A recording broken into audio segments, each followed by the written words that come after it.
Hello, ഞാൻ ഹരിത. തിരുവിതാംകൂറിൻ്റെ ചരിത്രത്തിനെ പറ്റിയിട്ടാണ് ഈ ഒരു എപ്പിസോഡിൽ നമ്മൾ നോക്കുന്നത്. ഇത് PSC പരീക്ഷകൾക്ക് മാത്രമല്ല, ചരിത്രത്തിനെ പറ്റി ക്യൂരിയോസിറ്റി ഉള്ള എല്ലാവർക്കും കേൾക്കാവുന്നതാണ്. അപ്പോൾ തിരുവിതാംകൂറിൻ്റെ ചരിത്രത്തിലെ ഏറ്റവും പ്രധാനപ്പെട്ട വ്യക്തി ആരാണ്? മാർത്താണ്ഡവർമ്മ തന്നെയാണ്. മാർത്താണ്ഡവർമ്മയെ പറ്റിയിട്ടാണ് ഈ എപ്പിസോഡിൽ നമ്മൾ നോക്കുന്നത്. കേരള ചരിത്രത്തിൽ സുപ്രധാനമായ സ്ഥാനമാണ് മാർത്താണ്ഡവർമ്മയ്ക്കുള്ളത്. ചെറിയൊരു ഭൂപ്രദേശമായിരുന്ന വേണാടിൻ്റെ അതിർത്തി കൊച്ചിയുടെ അതിര് വരെ നീട്ടി കേരളത്തിൻ്റെ ദക്ഷിണ മധ്യഭാഗങ്ങളെ തൻ്റെ ആധിപത്യത്തിന് കീഴിലാക്കിയ അദ്ദേഹം ഈ പ്രദേശങ്ങളുടെ രാഷ്ട്രീയ ഏകീകരണത്തിൻ്റെ ശില്പിയായി. അപ്പോൾ തിരുവിതാംകൂറിൻ്റെ ശില്പി എന്നറിയപ്പെടുന്നത് മാർത്താണ്ഡവർമ്മയാണ്. അദ്ദേഹത്തിൻ്റെ എടുത്തു പറയത്തക്ക മറ്റൊരു നേട്ടമാണ് സൈനിക ശക്തിയിൽ അധിഷ്ഠിതമായ ഒരു കേന്ദ്രീകൃത രാജഭരണം സ്ഥാപിക്കാൻ കഴിഞ്ഞത്. ജന്മി മേധാവിത്വത്തിന് അന്ത്യം കുറിക്കുകയും കൊട്ടാരത്തിൻ്റെ 4 ചുവരുകൾക്കുള്ളിൽ ഒതുങ്ങി നിന്നിരുന്ന ഭരണ സംവിധാനത്തെ കാലോചിതമായ നവീകരണത്തിലൂടെ ഉടച്ചു വാർക്കുകയും ചെയ്തതുവഴി ആധുനിക യുഗത്തിൻ്റെ ആരംഭം കുറിക്കുവാനായിരുന്നു അദ്ദേഹം ശ്രമിച്ചത്. അതുകൊണ്ട് തന്നെ ആധുനിക തിരുവിതാംകൂറിൻ്റെ സ്രഷ്ടാവ് എന്നാണ് അദ്ദേഹം വാഴ്ത്തപ്പെടുന്നത്. മാർത്താണ്ഡവർമ്മ ജനിച്ചത് 1706 23-ാം വയസ്സിലാണ് അദ്ദേഹം വേണാട് സിംഹാസനത്തിൽ എത്തുന്നത്. കനത്ത പ്രതിസന്ധികളാണ് ഭരണത്തിൻ്റെ ആദ്യകാലങ്ങളിൽ അദ്ദേഹത്തിന് അഭിമുഖീകരിക്കേണ്ടി വന്നത്. 1721 മുതൽ 1729 വരെ വേണാട് ഭരിച്ചിരുന്ന രാമവർമ്മയുടെ പിൻഗാമിയായിരുന്നു അദ്ദേഹം. രാമവർമ്മയുടെ മകനല്ല കേട്ടോ, ഇദ്ദേഹം മരുമകനായിരുന്നു.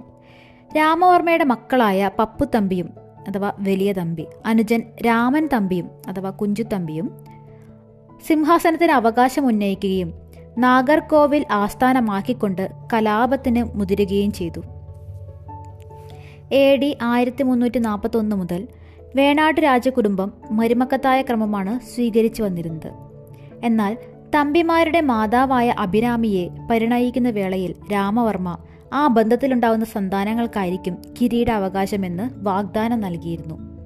അത് പാലിക്കപ്പെടാതിരുന്നതിനാലാണ് മാർത്താണ്ഡവർമ്മയ്ക്കെതിരെ തിരിയാനായിട്ട് തമ്പിമാർ പ്രേരിതരായത്. പക്ഷേ മാർത്താണ്ഡവർമ്മ ഉരുക്കുമുഷ്ടിയോടെ ആ കലാപങ്ങളെ അടിച്ചമർത്തുകയും സിംഹാസനത്തിൽ തൻ്റെ സ്ഥാനം ഉറപ്പിക്കുകയും ചെയ്തു.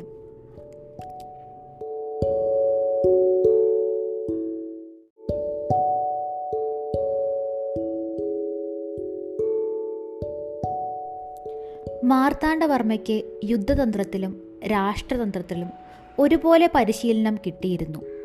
യുവരാജാവ് എന്ന നിലയിൽ രാമവർമ്മയെ ഭരണകാര്യങ്ങളിൽ സഹായിച്ചിരുന്ന അദ്ദേഹം നെയ്യാറ്റിൻകരയിലെ ഇളമുറ തമ്പുരാൻ എന്ന് സ്വയം വിശേഷിപ്പിച്ചുകൊണ്ട് രാജാവിന് വേണ്ടി 1723 ഇംഗ്ലീഷ് ഈസ്റ്റ് ഇന്ത്യ കമ്പനിയുമായി ഒരു ഉടമ്പടിയിൽ ഒപ്പുവെച്ചിരുന്നു.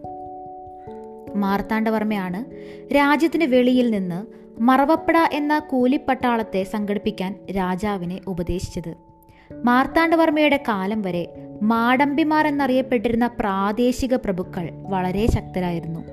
നികുതി പിരിക്കാൻ അവകാശമുണ്ടായിരുന്ന അവരാണ് നാട്ടിലെ ക്രമസമാധാനവും പാലിച്ചിരുന്നത്.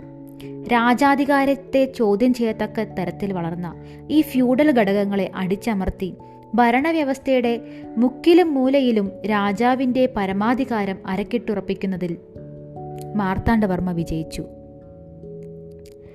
ശ്രീപത്മനാഭസ്വാമി ക്ഷേത്രത്തിലെ ഊരാളർ അഥവാ ട്രസ്റ്റികളായിരുന്ന ഈ യോഗത്തിൽ പോറ്റിമാരുടെയും അവരുടെ ആൾക്കാരായിരുന്ന 8 വീട്ടിൽ പിള്ളമാരുടെയും നേരെ കർശനമായ നടപടികളാണ് അദ്ദേഹം സ്വീകരിച്ചിരുന്നത്. മുൻപ് രാജശക്തിയെ ആദരിച്ചിരുന്ന അവർ അക്കാലമായപ്പോൾ രാജ്യത്ത് സമാന്തരമായ ഒരു അധികാര ശക്തി സ്ഥാപിച്ചു കഴിഞ്ഞിരുന്നു. മാർത്താണ്ഡവർമ്മയെ ഭയന്ന് ഒളിവിൽ പോയെങ്കിലും ഒടുവിൽ അവർ രാജകിങ്കരന്മാരുടെ തടവിലായി. പോറ്റിമാരിൽ 4 പേരെ നാടുകടത്തി. പിള്ളമാരെ വധിക്കുകയും അവരുടെ വസ്തുവകകൾ പണ്ടാരവകയ്ക്ക് കണ്ടുകെട്ടുകയും ചെയ്തു. അവരുടെ സ്ത്രീകളെയും കുഞ്ഞുങ്ങളെയും അടിമകളെന്ന നിലയിൽ തുറയിലെ മുക്കുവർക്ക് വിൽക്കുകയായിരുന്നു. പോറ്റിമാരുടെയും പിള്ളമാരുടെയും വീടുകൾ ഇടിച്ചു നിരത്തി അവിടെ കുളങ്ങൾ നിർമ്മിച്ചു. കുളം കോരുക എന്ന ശൈലി മലയാള ഭാഷയ്ക്ക് അങ്ങനെയാണ് സ്വന്തമായത്. തൻ്റെ കുടുംബത്തിനകത്തു നിന്ന് ഉയർന്നു വന്ന പ്രശ്നങ്ങളും രാജ്യത്തെ ആഭ്യന്തര പ്രതിസന്ധികളും പരിഹരിച്ചതിന് ശേഷം മാർത്താണ്ഡവർമ്മയുടെ ശ്രദ്ധ കേന്ദ്രീകരിച്ചത് രാജ്യവിസ്തൃതി വർദ്ധിപ്പിക്കുന്നതിലായിരുന്നു. വേണാട്ടു രാജ്യത്തെ മൂത്ത വനിതാംഗമായിരുന്നു ആറ്റിങ്ങൽ റാണി.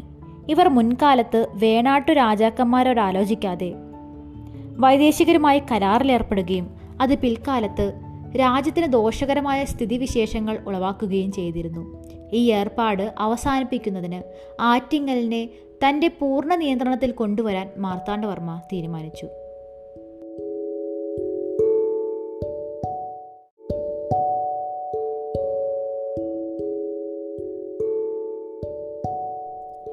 വേണാടിൻ്റെ മറ്റൊരു ശാഖയായ കൊല്ലം അഥവാ ദേശങ്കി നാട് പിടിച്ചെടുക്കുകയായിരുന്നു മാർത്താണ്ഡവർമ്മയുടെ അടുത്ത ലക്ഷ്യം.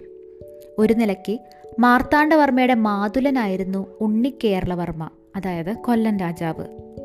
വേണാടിൻ്റെ സിംഹാസനത്തിൽ അദ്ദേഹത്തിന് നോട്ടമുണ്ടായിരുന്നു. അദ്ദേഹം കായംകുളത്ത് നിന്ന് ഒരു രാജകുമാരിയെ ദത്തെടുത്തുകൊണ്ട് അവിടുത്തെ രാജാവുമായി വേണാടിനെതിരെ സഖ്യത്തിലേർപ്പെട്ടു. പിന്നീട് മാർത്താണ്ഡവർമ്മയ്ക്ക് അവകാശപ്പെട്ട കല്ലട ആക്രമിച്ച് കീഴടക്കുകയും ചെയ്തു. രണ്ടും തനിക്കെതിരായ പ്രവർത്തികളാണെന്ന് മാർത്താണ്ഡവർമ്മ മനസ്സിലാക്കി. ദത്ത് അസ്ഥിരപ്പെടുത്താനും കല്ലടയിൽ നിന്ന് പിന്മാറാനും അദ്ദേഹം ദേശങ്കി നാടിനോട് ആവശ്യപ്പെട്ടു. തുടർന്ന് സൈന്യത്തെ അയച്ച് മാർത്താണ്ഡവർമ്മ കൊല്ലം കീഴടക്കി. പരാജിതനായ രാജാവ് തിരുവിതാംകൂറുമായി ചെയ്ത ഉടമ്പടിയിൽ ദത്ത് അസ്ഥിരപ്പെടുത്താമെന്നും കൊല്ലത്ത് ഉയർത്തിയ കോട്ടക്കൊത്തളങ്ങൾ പൊളിച്ചു കളയാമെന്നും മാർത്താണ്ഡവർമ്മയുടെ മേൽക്കോയ്മ അംഗീകരിക്കാമെന്നും സമ്മതിച്ചു. ഉണ്ണിക്കേരളവർമ്മയെ തടവുകാരനെന്ന നിലയിൽ തിരുവനന്തപുരത്ത് കൊണ്ടുവന്ന് വലിയ കോയിക്കൽ കൊട്ടാരത്തിൽ രാജകീയ തടവുകാരനായി പാർപ്പിച്ചു. കൊല്ലത്തെ സംഭവങ്ങളിൽ പരിഭ്രാന്തനായ കായംകുളം രാജാവ് കൊച്ചി, പുറക്കാട്, വടക്കുംകൂർ എന്നിവിടങ്ങളിലെ രാജാക്കന്മാരുമായി സഖ്യത്തിലേർപ്പെട്ടു. കൊല്ലം രാജാവിൻ്റെ നഷ്ടപ്പെട്ട സിംഹാസനം തിരിച്ചു നേടിക്കൊടുക്കുകയായിരുന്നു ലക്ഷ്യം. രഹസ്യചാരന്മാർ വഴി വടക്കൻ പ്രദേശങ്ങളുടെ പിന്തുണ കൊല്ലം രാജാവിനെ അറിയിച്ചു. അദ്ദേഹം തടവു ചാടി കൊല്ലത്തെത്തി. തിരുവിതാംകൂറിൽ നിന്ന് വീണ്ടും ആക്രമണമുണ്ടാവുമെന്ന് പ്രതീക്ഷിച്ച് കൊട്ടത്തളങ്ങൾ ശക്തമാക്കി. അദ്ദേഹത്തിന് ഡച്ചുകാരുടെ സഹായവും ലഭിച്ചു.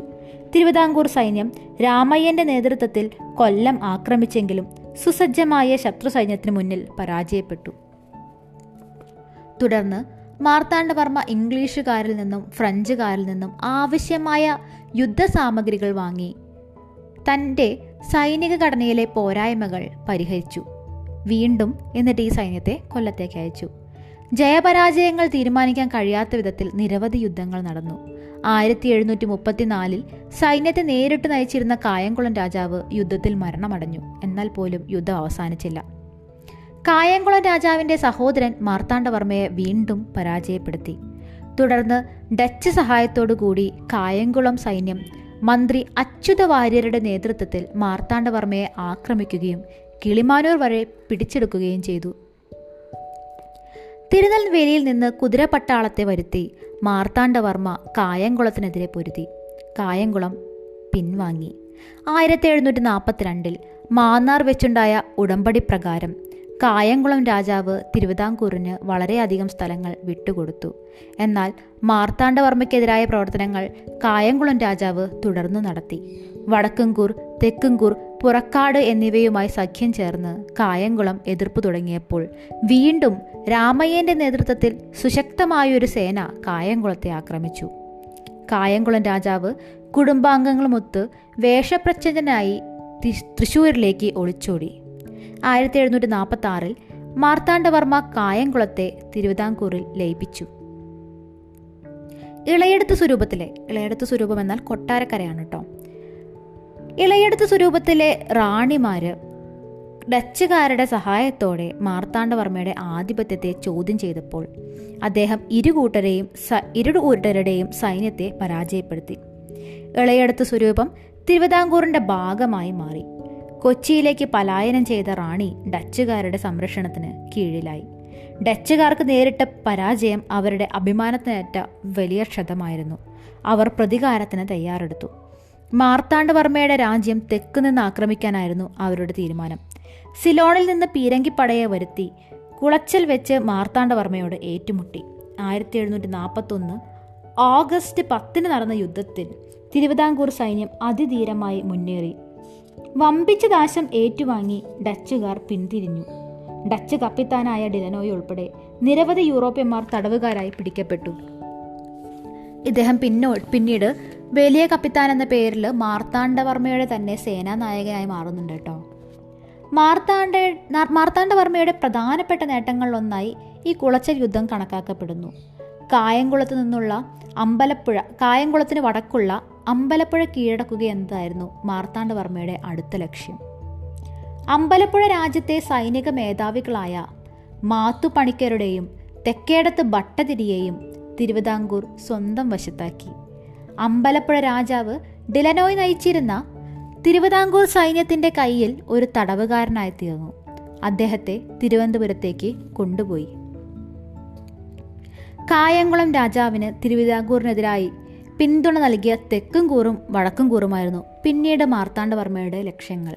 ഈ രാജ്യങ്ങളുടെ പ്രതിരോധം ദുർബലമായതിനാൽ അനായാസം അവരെ തിരുവിതാംകൂറിനോട് ചേർത്തു. ഏതാണ്ട് അതേ കാലത്ത് തന്നെ ഞാവക്കാട്ട് കർത്താക്കന്മാരിൽ നിന്ന് മീനച്ചിലും തിരുവിതാംകൂറിനോട് ചേർത്തു. തുടർന്ന് മാർത്താണ്ഡവർമ്മയ്ക്ക് അധീനമായ പ്രദേശം ചേർത്തല അഥവാ കരപ്പുറമായിരുന്നു. 1753 മാവേലിക്കരയിൽ വെച്ച് ഡച്ചുകാർ മാർത്താണ്ഡവർമ്മയുമായി സന്ധി ചേർന്നു. ആഭ്യന്തര കലാപങ്ങളിൽ പങ്കെടുക്കുകയില്ലെന്ന് മാർത്താണ്ഡവർമ്മയ്ക്ക് ഡച്ചുകാർ ഉറപ്പു നൽകി. ഈ ഉടമ്പടി മാർത്താണ്ഡവർമ്മയ്ക്ക് വലിയ നേട്ടമായിരുന്നു. കൊച്ചിക്ക് അവകാശപ്പെട്ട കരപ്പുറം മാർത്താണ്ഡവർമ്മ കീഴടക്കിയത് കൊച്ചിയെ ക്ഷോഭിപ്പിച്ചു. അമ്പലപ്പുഴ, തെക്കുംകൂർ, വടക്കുംകൂർ എന്നിവിടങ്ങളിൽ നിന്ന് ഓടിപ്പോയ രാജാക്കന്മാർ തിരുവിതാംകൂറിന്റെ അധീശത്വത്തിൽ നിന്ന് രക്ഷപ്പെടാൻ കൊച്ചി രാജാവിന്റെ സഹായം നേടി. കരപ്പുറത്തിന്റെ കാര്യത്തിൽ അമർഷമുണ്ടായിരുന്ന അദ്ദേഹം തിരുവിതാംകൂറിനെതിരായി രൂപം കൊണ്ട സഖ്യത്തിന് നേതൃത്വം ഉത്സാഹപൂർവ്വം ഏറ്റെടുത്തു. ഇതോടൊപ്പം കൊച്ചിയിലെ ഡച്ചുകാരും കൈകോർത്തതോടെ മാർത്താണ്ഡവർമ്മയ്ക്കെതിരായ അവസാന പോരാട്ടത്തിനു സന്നാഹമായി.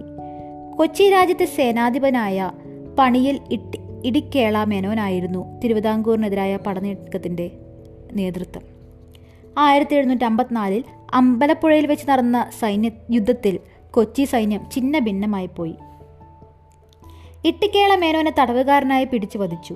തുടർന്ന് കൊച്ചി സന്ധിക്ക് അപേക്ഷിച്ചു. അരുക്കുറ്റി വരെയുള്ള സ്ഥലങ്ങൾ തിരുവിതാംകൂറിന് അധീനമായി. 1757 തിരുവിതാംകൂറും കൊച്ചിയും തമ്മിൽ സന്ധിയുണ്ടായി. കൊച്ചിയിലെ പ്രധാനമന്ത്രി കോമി അച്ഛനായിരുന്നു ഈ സന്ധിക്ക് മുൻകൈയെടുത്തത്. സാമൂതിരിയുടെ ആക്രമണത്തിൽ നിന്നും കൊച്ചിയെ സഹായിക്കാമെന്ന് മാർത്താണ്ഡവർമ്മയും പിടിച്ചടക്കിയ സ്ഥലങ്ങളിൽ സ്ഥാനഭ്രഷ്ടരായ രാജാക്കന്മാരെ സഹായിക്കുകയില്ലെന്ന് കൊച്ചിയും സമ്മതിച്ചു. ഇതിനിടയിൽ തിരുവിതാംകൂറിനെതിരെ വിദേശ ആക്രമണങ്ങളും ഉണ്ടായിട്ടോ. 1740 ആർക്കോട്ട് നവാബിന്റെ ബന്ധുക്കളായ ചാന്താ സാഹിബും ബന്ദാ സാഹിബും നാഗർകോവിൽ, ശുചീന്ദ്രം, കോട്ടാർ എന്നീ സ്ഥലങ്ങൾ ആക്രമിച്ചപ്പോൾ രാമയ്യൻ കൈക്കൂലി കൊടുത്ത് ഇവരെ തിരിച്ചയച്ചു.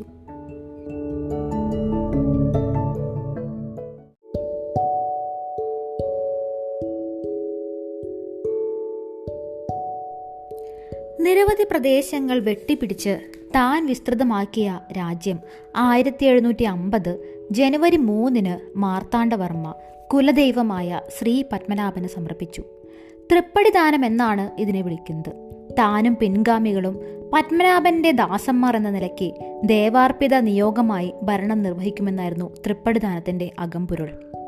മാർത്താണ്ഡവർമ്മ മുതൽ ചിത്രതിരുനാൾ വരെയുള്ള രാജാക്കന്മാർ ശ്രീ പത്മനാഭദാസൻ എന്ന ബിരുദത്തോടെയാണ് തിരുവിതാംകൂർ ഭരിച്ചത്. മാർത്താണ്ഡവർമ്മയുടെ കാലത്ത് ഭരണസമ്പ്രദായം സമഗ്രമായ അഴിച്ചുപണിയലിന് വിധേയമായി. നിലംപുരയിടങ്ങളുടെ കണ്ടെഴുത്ത് നടത്താൻ നിയോഗിക്കപ്പെട്ട മല്ലൻ ശങ്കരൻ വസ്തുക്കളെ ദേവസ്വം, ബ്രഹ്മസ്വം, ദാനം, പണ്ടാരവക എന്നിങ്ങനെ 4 വിഭജിച്ചു. കരം പുതുക്കി നിശ്ചയിക്കുകയും ഭൂ ഉടമകൾക്ക് പട്ടയം നൽകുകയും ചെയ്തു. സർക്കാരിന്റെ വ്യാപാര സംവിധാനം പുനഃസംവിധാനം ചെയ്തു.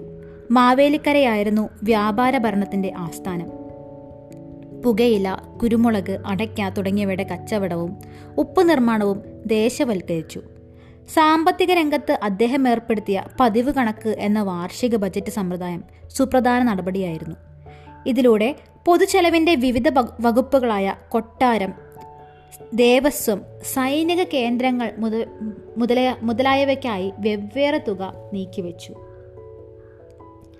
ഭരണ സൗകര്യത്തിനായി മാർത്താണ്ഡവർമ്മ രാജ്യത്തെ പകുതികൾ എന്നാൽ വില്ലേജുകളാണ് കേട്ടോ, മണ്ഡപത്തും വാതുക്കൽ എന്നാൽ താലൂക്കുകളാണ്, തിരിച്ചു. യഥാക്രമം പാർവത്യക്കാർ, കാര്യക്കാർ എന്നിങ്ങനെയുള്ള തസ്തികകളിലുള്ള ഉദ്യോഗസ്ഥരെ ചുമതലയേൽപ്പിച്ചു. നാടിൻ്റെ നാനാഭാഗത്തും ജനക്ഷേമകരമായ നിരവധി നിർമ്മാണ പ്രവർത്തനങ്ങൾ നടത്തി.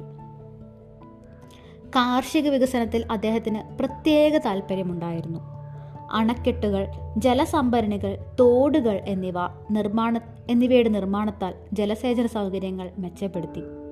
ഗതാഗത സൗകര്യത്തിൻ്റെ വിപുലീകരണത്തിനായി അനേകം തോടുകളും റോഡുകളും നിർമ്മിച്ചു. രാമയ്യൻ, അയ്യപ്പൻ മാർത്താണ്ഡപിള്ള, ഡിലനോയി തുടങ്ങിയ ധീരരും പ്രഗത്ഭരും മാർത്താണ്ഡവർമ്മയുടെ പ്രധാനപ്പെട്ട സേവനങ്ങളായിരുന്നു. നിർണായകമായ സൈനിക നീക്കങ്ങളിൽ രാമയ്യനും അയ്യപ്പൻ മാർത്താണ്ഡപിള്ളയും രാജാവിൻ്റെ ഇടങ്കൈയും വലങ്കൈയുമായി പ്രവർത്തിച്ചു. ഡിലനോയ് തിരുവിതാംകൂർ സൈന്യത്തിന് യൂറോപ്യൻ രീതിയിൽ പരിശീലനം നൽകി. പത്മനാഭപുരം, തിരുവനന്തപുരം തുടങ്ങിയ സ്ഥലങ്ങളിൽ പുതിയ കോട്ടകൾ നിർമ്മിക്കുകയും രാജ്യത്തിൻ്റെ വിവിധ ഭാഗങ്ങളിലുണ്ടായിരുന്ന പഴയ കോട്ടകൾ പുതുക്കിപ്പണിയുകയും ചെയ്തു. ശ്രീ പത്മനാഭസ്വാമി ക്ഷേത്രത്തിൽ പുതിയ മണ്ഡപങ്ങളും എടുപ്പുകളും നിർമ്മിച്ചു. ശ്രീ പത്മനാഭ വിഗ്രഹം പുതുക്കിപ്പണിതു. ക്ഷേത്രത്തിൻ്റെ കിഴക്കേ ഗോപുരത്തിൻ്റെ 5-ാം നില വരെ പണിതു. ക്ഷേത്ര സന്നിധിയിൽ സ്വർണ്ണ കൊടിമരം സ്ഥാപിച്ചു. ഭദ്രദീപം, മുറജപം തുടങ്ങിയ ചടങ്ങുകൾ ആഡംബരപൂർവ്വം തുടങ്ങി. കലാകാരന്മാരെ പ്രോത്സാഹിപ്പിച്ച മാർത്താണ്ഡവർമ്മയുടെ കാലത്ത് ചിത്രം, ശില്പം, സംഗീതം, ചിത്രരചന എന്നീ കലകൾക്ക് പുരോഗതിയുണ്ടായി. മറ്റു പ്രദേശങ്ങൾ രാജ്യത്തോട് കൂട്ടിച്ചേർത്തത് മൂലം രാമപുരത്ത് വാര്യർ, കുഞ്ചൻ നമ്പ്യാർ തുടങ്ങിയ പ്രതിഭാധനന്മാർ അദ്ദേഹത്തിൻ്റെ രാജസദസ്സിലെത്തി. കേരളീയ വാസ്തുവിദ്യയുടെ ഉജ്ജ്വല സ്മരണകളായ പത്മനാഭപുരം കൊട്ടാരം പുതുക്കിപ്പണിയാനും കൃഷ്ണപുരം കൊട്ടാരം പോലെയുള്ള മനോജ്ഞമായ നിർമ്മിതികൾ നിർമ്മിക്കാനും അദ്ദേഹം മുൻകൈയെടുത്തു. ഇത്രയെല്ലാമാണ് മാർത്താണ്ഡവർമ്മയെ പറ്റിയുള്ള പ്രധാനമായിട്ടുള്ള കാര്യങ്ങൾ. തുടർന്ന് അധികാരത്തിൽ വരുന്നത് കാർത്തിക തിരുനാൾ രാമവർമ്മയാണ്. അദ്ദേഹത്തിനെ പറ്റി നമുക്ക് അടുത്ത എപ്പിസോഡിൽ ചർച്ച ചെയ്യാം. അപ്പോൾ ഇത്രയും നേരം പോഡ്കാസ്റ്റ് കേട്ടിരുന്ന എല്ലാവർക്കും നന്ദി. എല്ലാവർക്കും all the best. Thank you.